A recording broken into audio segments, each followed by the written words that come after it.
Day 8 in the search for missing University of Florida student Christian Aguilar. Find a missing University of Florida student is growing more intense. At least 100 people have joined the search party. Where is Christian Aguilar?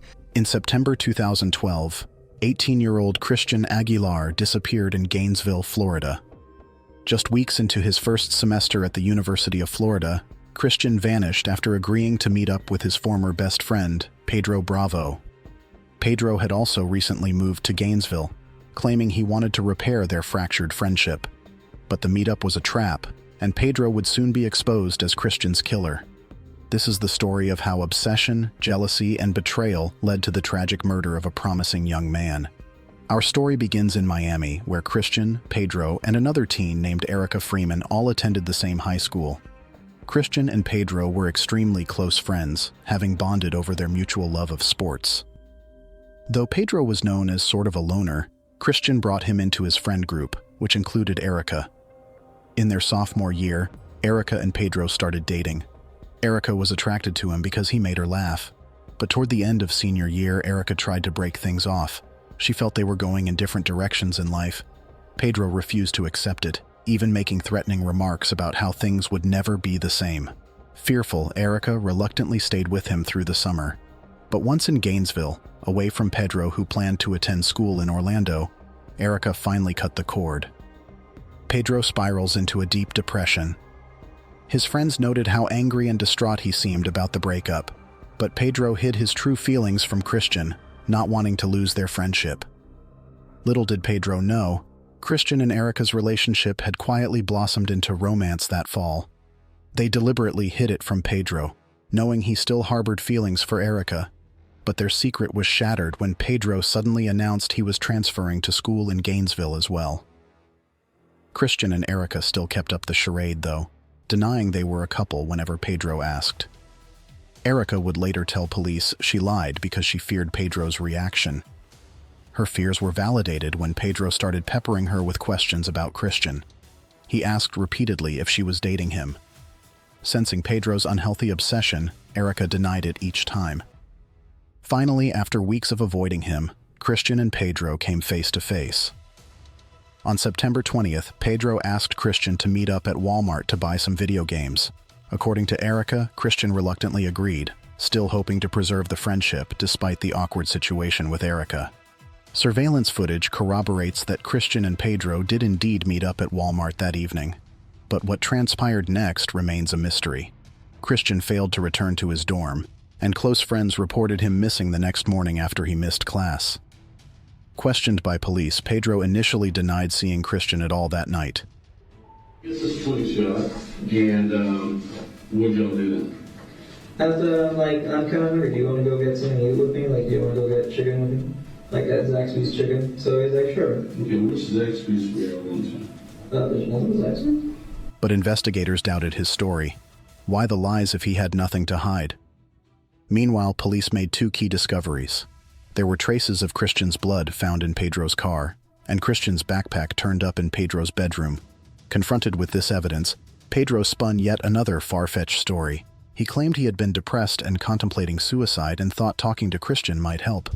So they met up on September 20th and drove around in Pedro's SUV while they talked.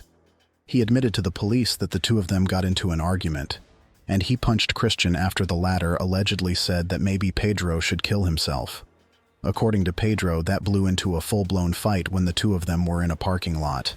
He said the two of them got out of the car and he struck Christian in the face several times before he left him there. Pedro told the police that Christian was moving when he drove away. The state reported that Bravo drugged and strangled Aguilar outside of a Walmart on NW 13th Street before transporting the body to the woods. During the trial, Bravo's former cellmate provided information based on conversations with Bravo. Bravo told his cellmate that it had taken 13 minutes to kill Aguilar with a moving strap. Police reports confirmed that Bravo's phone remained in the Walmart parking lot for about 2 hours that night, and lab reports found that an empty Gatorade bottle in Bravo's car had been packed with acetaminophen and diphenhydramine used to poison Aguilar. Bravo claimed the poison was for a suicide attempt. Additionally, DNA findings from the duct tape on Aguilar's ankle match what was in Bravo's car, and the bloodstains in the car matched Aguilar's. Further digging uncovered Pedro's detailed journal entries and receipts for some suspicious purchases: duct tape and a shovel bought just before Christian's disappearance. The mounting evidence pointed to premeditation. Pedro wanted Christian not just beaten and bloodied over Erika, but dead and buried. Aguilar was reported missing September 20. His body was recovered 22 days later. Yet Pedro stood by his dubious account even after police recovered Christian's body from a wooded area on October 13th. Strangled to death, Christian met a horrific end. Pedro continued proclaiming his innocence right up until his murder trial began in 2014. Pedro's defense team stuck to his original story, that he only punched Christian and abandoned him injured. But prosecutors presented a chronology of Pedro's conflicting statements along with the blood evidence, backpack, shovel, and journal entries depicting Pedro's obsession with Erika and bitterness toward Christian. In August 2014, after a swift 4-hour deliberation, a jury found Pedro guilty on all charges, including first-degree murder, poisoning, false imprisonment, and tampering with evidence. He was immediately sentenced to mandatory life in prison without parole. Despite the damning testimony and physical evidence stacked against him, Pedro continued to claim innocence at his sentencing. "I know in my heart, and God knows, that I did not kill Christian Aguilar," he stated. The judge remained unmoved.